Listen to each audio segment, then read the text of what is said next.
we go. Take two. Good morning, everybody. This is the Environment Committee meeting for April 19th, Tuesday, April 19th, 2022. We are convening the meeting. It is 11:07 a.m. Thank you for all of your patience. I am going to recess the meeting very briefly as we are finishing up our caucus. It's almost done. And then we will come back and hopefully get this done before the start of either of the sessions at noon. So thank you for your patience. It should not be more than another 5 minutes, and we will be back. Thank you.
go again.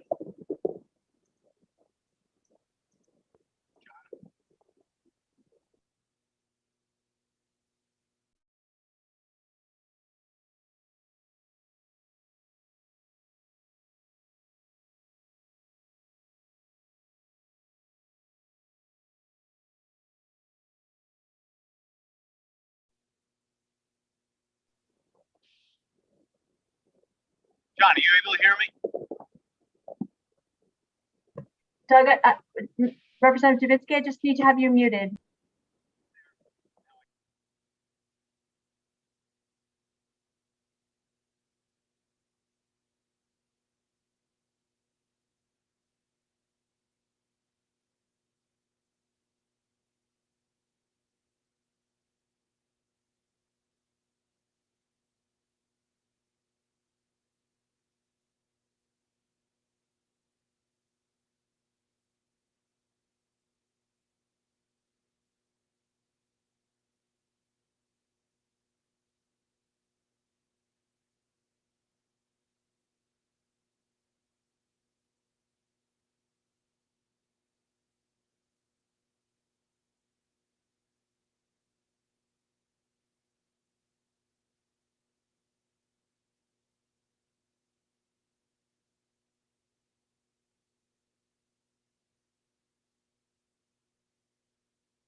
All right. If everyone, yes, we have to lower our volumes on our computers. Do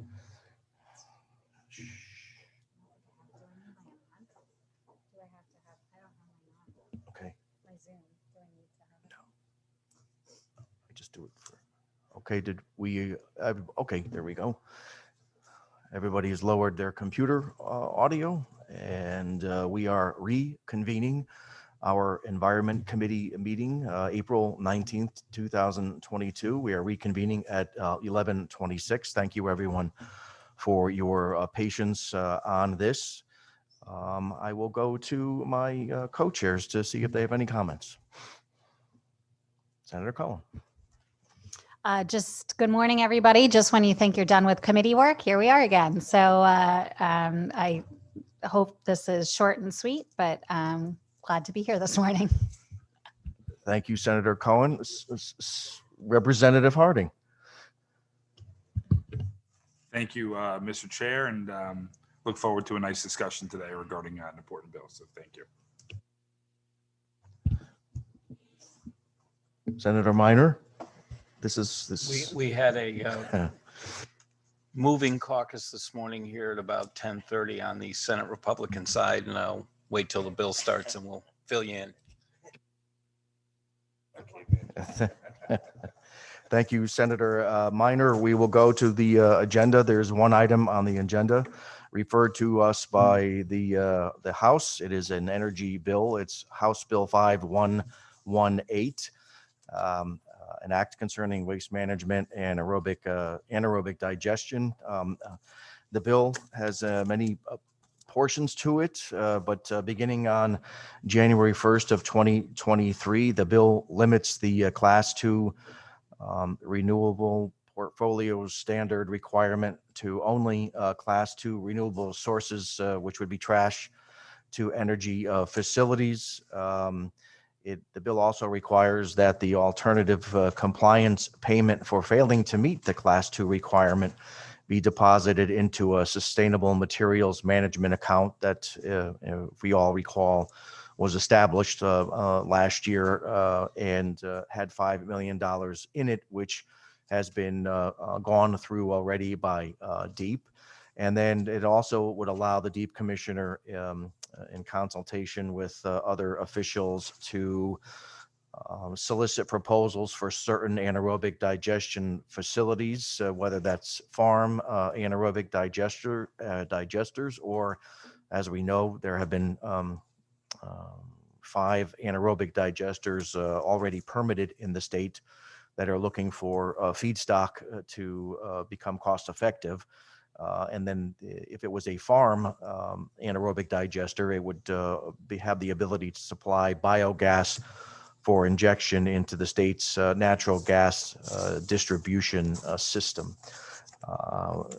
Somewhat complicated, but a good way of potentially altering what our municipal solid waste contains, in that we can separate out or begin to separate out food scraps, which according to DEEP is one of the, if not the largest single component to our municipal solid waste stream.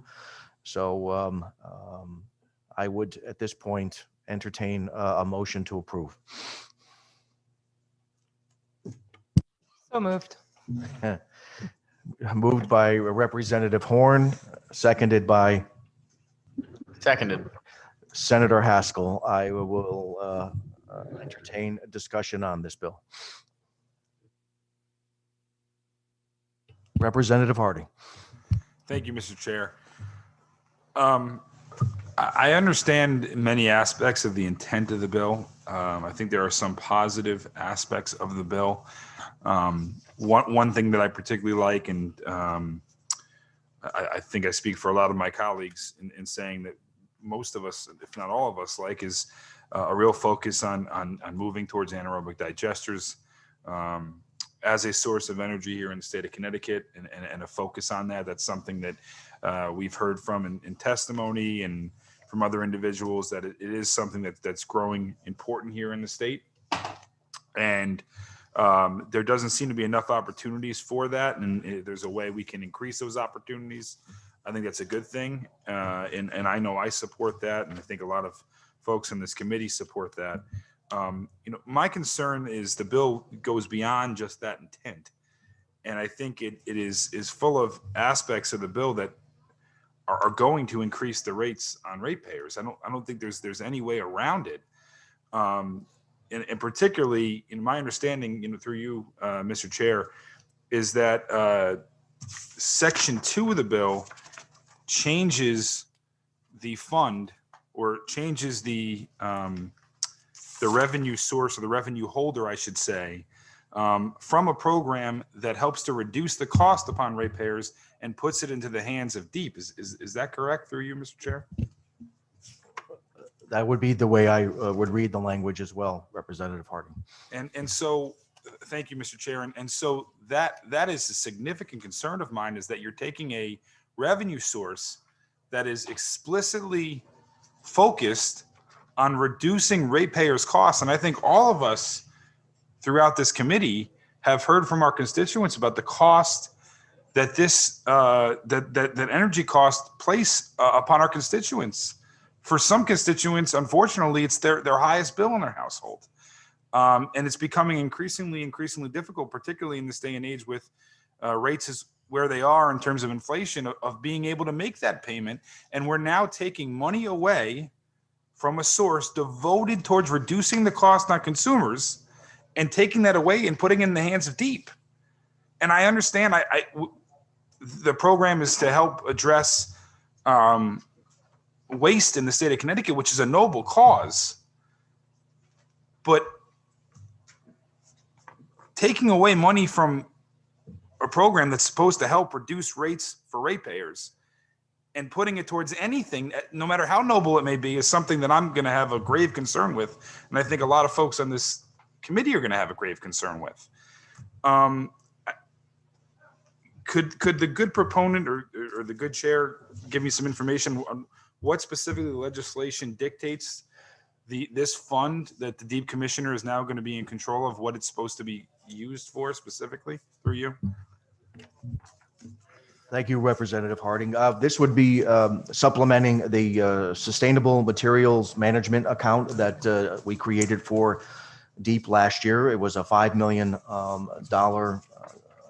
allotment last year that DEEP has indicated that they have gone through already, and is looking for additional funding going forward.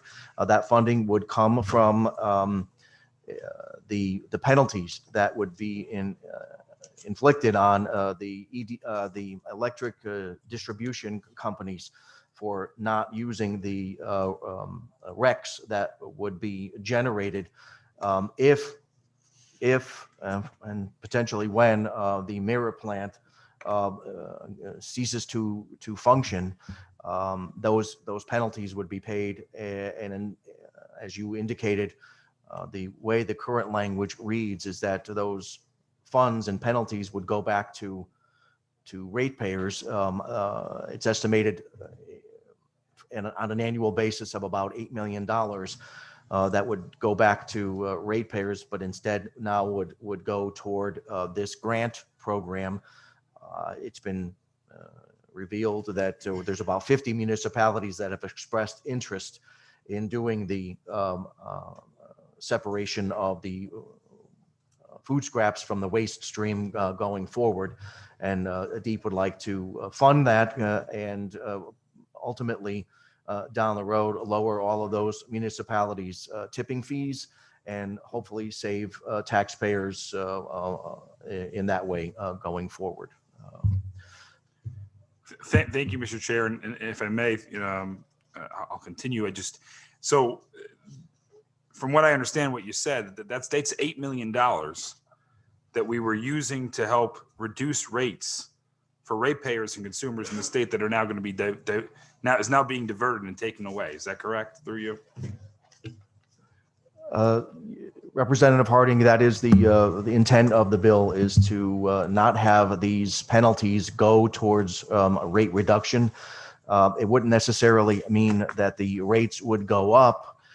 They just would not be scaled back for that $8 million. And if you spread that 8 million over the course of the year, and if you spread it over all of the customers, it would look, I don't want to belittle any kind of rate savings. I wish we all had lower bills, but overall it would be pennies on the dollar per customer. And thank you, Mr. Chair, and I appreciate that explanation. But I also think that it's important to note that it's $8 million today. My understanding is that what's going to occur here by changing the Class 1 and Class 2 renewables is that there's going to be less and less Class 2 renewables to tap into, because Mira, unfortunately, it looks like may not be in existence a year from now, which means that these energy distributors are not going to be able to tap into the Class 2 renewables per this bill, and therefore will have to pay this penalty. Is that correct through you, Mr. Chair? That is the way that I read the language as well, Representative Harding, but this does not affect the Class 1 renewable portfolio standard in their goals of 24% for this year and 40% by 2030. So there's still that avenue. Thank you, Mr. Chair. And so how I understand that is that there's a potential, and I would argue very much a likelihood, that this $8 million is going to increase quite significantly, and therefore would be multiple millions of dollars that could be used, as it is now, towards supplementing the cost of ratepayers in the state that is now being diverted into the hands of the Deep Commissioner. I also just want to note too, is, if I may, Mr. Chair, is that, how I read the bill, particularly Section 6, which addresses the anaerobic digesters being used to supplement natural gas in our state's pipeline. I think that's a great thing. But my understanding is that the bill explicitly states that the anaerobic digesters, or those that own them and they want to use them in the gas pipeline, will be burdened fully with the cost of implementing the infrastructure to do exactly that. And what my concern is, I think that there's a lot of excitement. There would be a lot of excitement, particularly in the rural areas of the state, to maybe utilize this program to place natural gas into the gas pipeline. It's an opportunity, but the infrastructure, unfortunately, just does not exist. Are you aware of the infrastructure existing to address rural areas of the state being able to utilize this program or this change through you, Mr. Chair? Thank you, Representative Harding. The infrastructure to reach every farm that would be interested in an anaerobic digester on site does not currently exist. So there would need to be exceptions made or additional subsidies or funding to build out that infrastructure. And through you, Mr. Chair, isn't it accurate that in this bill it explicitly says that those farmers, let's say in this hypothetical, would be solely burdened with implementing that infrastructure? Is that true through you, Mr. Chair? If they so choose. Obviously, the first destination for the biogas that's generated at an anaerobic digester on site would be for the site's use first, and then it would be up to the farmer whether or not they would be interested in selling that biogas and putting it into the pipeline. I don't believe that it's a mandate that they do so. Thank you, Mr. Chair. And I don't want to take too much more time, and I appreciate you answering my questions so diligently. I just want to summarize the one aspect of the bill that I find exciting, that I certainly would be willing to support enthusiastically, would be the aspect that you could have farmers that would be able to utilize this energy from anaerobic digesters and implement it into the natural gas pipeline. But the problem is that the infrastructure doesn't exist. And then it explicitly says in the bill that they're burdened with paying for that infrastructure, which I couldn't even imagine the insurmountable cost involved with implementing that infrastructure. And it explicitly says they're responsible for that in this bill. So that really softens my excitement for that. And then that coupled with the fact that the part of the bill that I just can't get beyond, and I think a lot of the members of this committee, I think, will have a difficult time getting beyond, is the fact that, again, as of today, which I think is only going to grow to maybe tens of millions of dollars, that we're taking away from supplementing the rates of the ratepayer and now putting it into the hands of DEEP, taking it away from the ratepayer. We should be doing everything as a state to reduce the cost of energy for our constituents and our consumers here in the state. That should be a significant focus of all of us. So to vote for a bill and support a bill that takes away millions of dollars from the ratepayer and potentially reducing their cost, I don't know how we could support that. Unfortunately, I think I'm going to have to vote no today, just simply based on that. Thank you, Mr. Chair.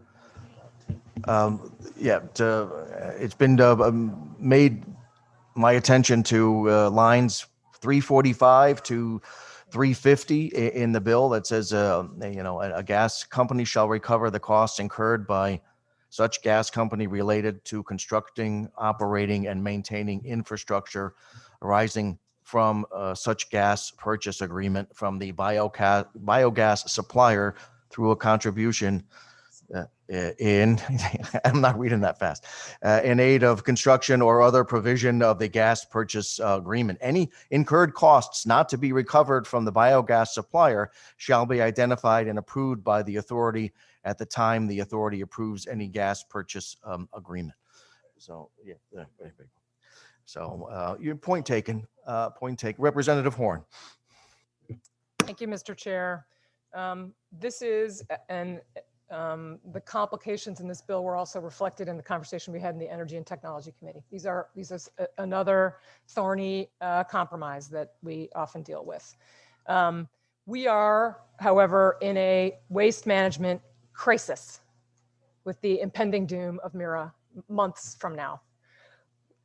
I have optimistically repeated that crisis, can sometimes bring opportunity, but I have yet to see that opportunity.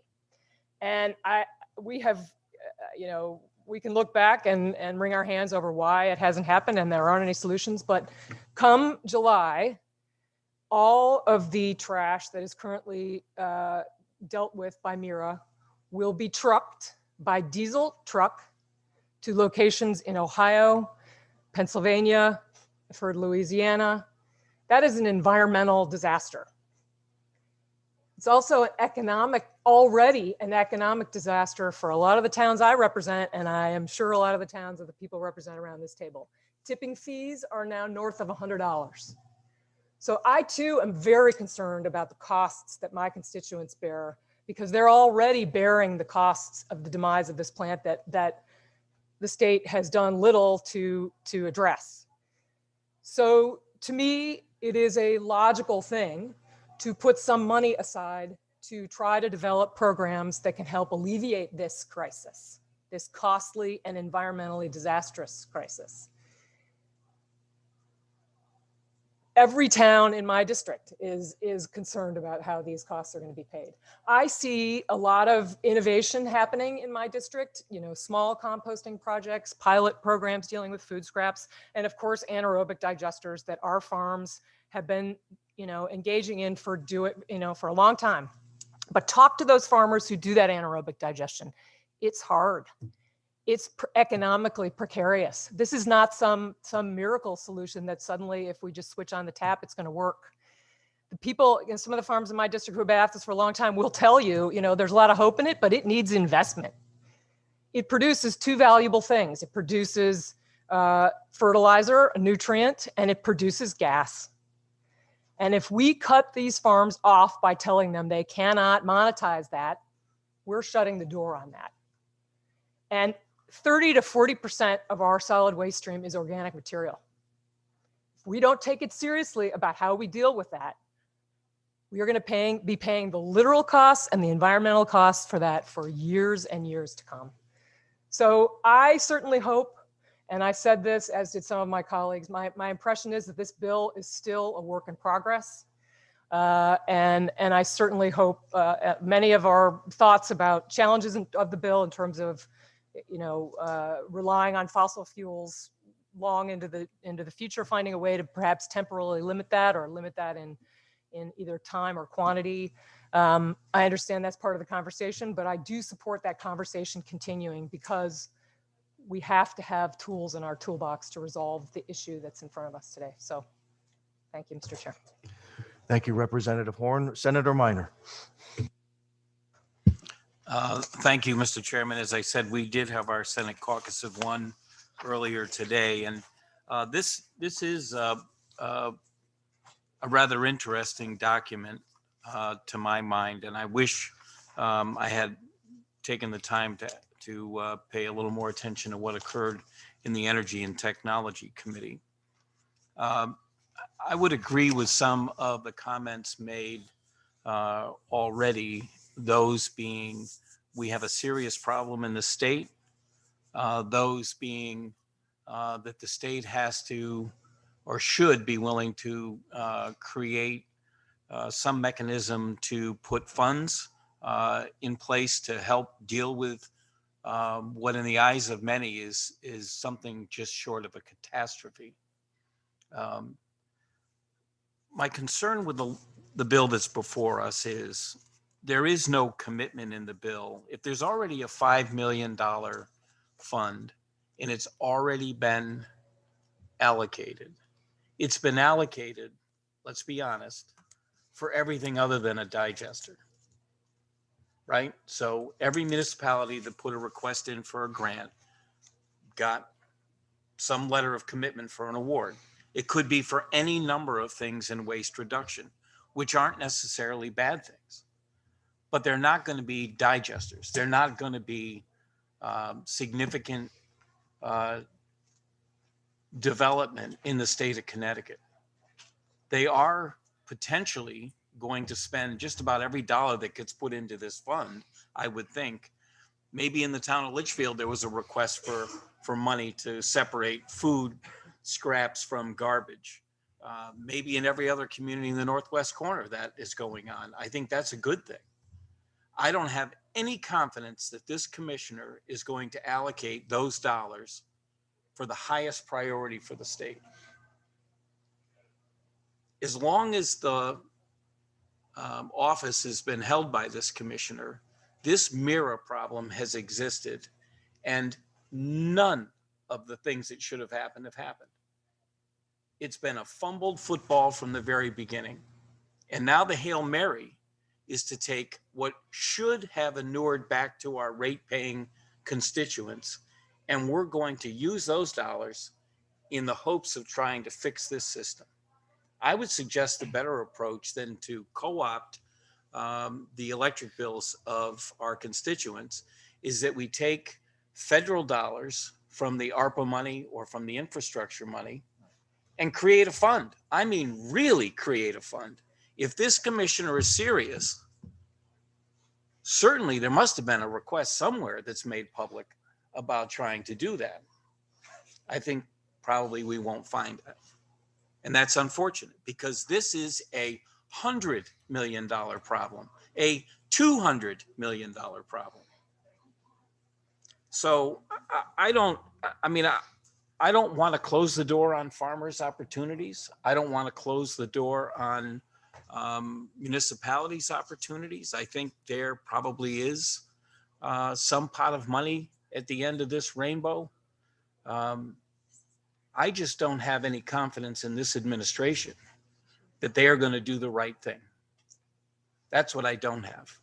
And instead of us, as I said, co-opting constituents that are not here, that certainly have probably gone on about their life, not necessarily accepting their electric bill for what it is, but maybe this conversation will remind them of the commitments that were made many years ago, that in fact, if the state found that the purposes for that money couldn't be met, it would be returned to the ratepayer. I just think that maybe we should return it to the ratepayer and then start anew.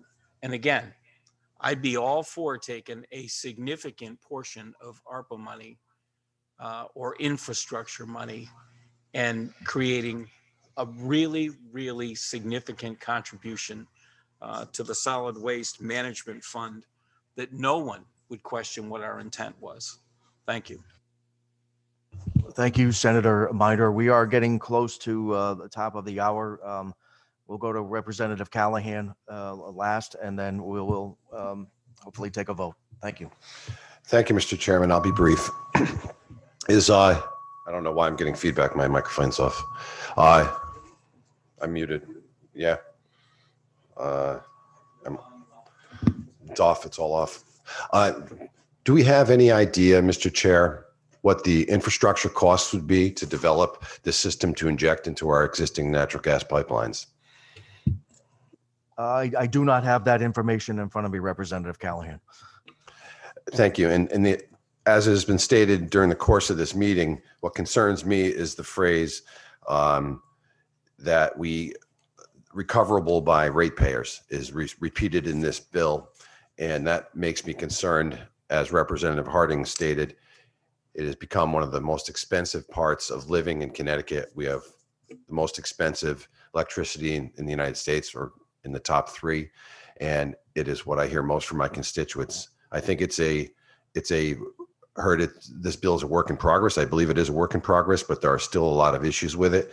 And it's very difficult for me to vote for something that could potentially cost my constituents another hike in their electricity rates that they cannot afford. Thank you, Mr. Chair. Thank you, Representative Callahan. Representative O'Day. Thank you very much, Mr. Chair. A few quick comments. I had actually written on the side here, lines 345 through 354, question mark. The good chair read that out loud, and I still, the cost of the infrastructure operating and maintaining is borne by whom pursuant to section 6 here on those lines. You read it to me, and I'm sorry, I should know better, but I don't understand who's going to bear the costs of that. Is it going to be part of the 8 million that's being swept away in that as an incentive, and anything after that is going to be borne by the ratepayers? What exactly do those lines mean? Again, I'm sorry, Mr. Chair, but thank you. Thank you, Representative O'Day. As far as line 348 through 350, any incurred costs not to be recovered from the biogas supplier shall be identified and approved by the authority at the time the authority approves any gas purchase or agreement. So my reading of that, it would be the individual owner. But that being said, I'm going to interrupt the dialogue here to let everyone know that we're going to recess, and we're just going to hold the bill. Fair enough. I only had one. Okay, fair enough. Don't talk through the sale. Understood. Thank you very much, Mr. Chair. I did not. We're in recess, but it looks like we're going to start both chambers in a matter of minutes. So I think at this point, I will entertain a motion to adjourn. Moved by Representative Wilson, seconded by everybody on this side. All in favor,